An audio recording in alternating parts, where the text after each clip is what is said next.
I started a pipeline from kindergarten all the way through medical school. And I didn't know how many programs I would need to do that, but I know my starting point had to be with small kids to get the love and the interest early. My experience with the pipeline programs at LSU started when I was in college, actually, at Grambling State University. I remember Shirley Roberson, who was the director of multicultural affairs at that time, speaking at my college. And so I walked up to her afterwards because I knew in my heart I wanted to be a doctor. And so I called her and I landed in her office one day and she told me all about her programs. She had this sofa or this chair, and I remember 2 hours later leaving her office sobbing because I didn't think that I could do it. I did not think I could be a doctor, and so I was going to give up on my dream for several reasons. After speaking to Ms. Roberson, she spoke the words that I needed to hear, and she put me back on track.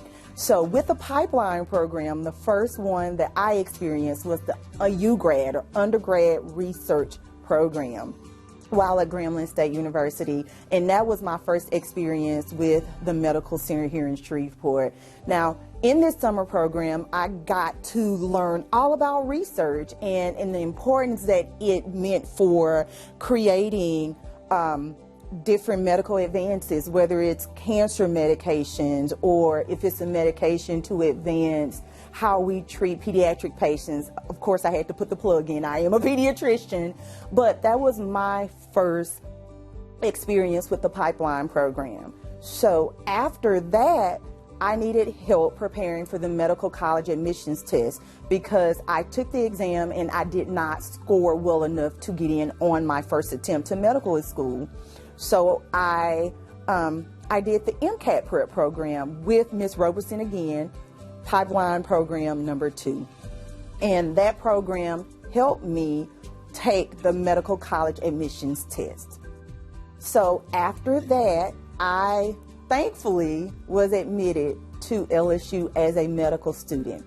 Now, people think that the pipeline program ends there, but it does not, because Ms. Roberson literally took all of us under her wings as the director of multicultural affairs. And so I always had that chair and that sofa to go to.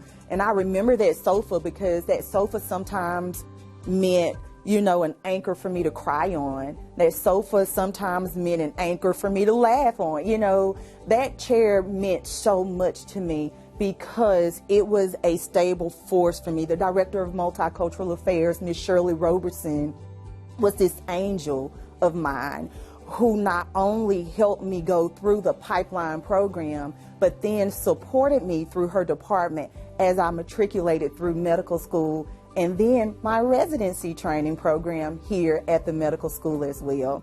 We have kids now who still want to be doctors, who still want to be researchers.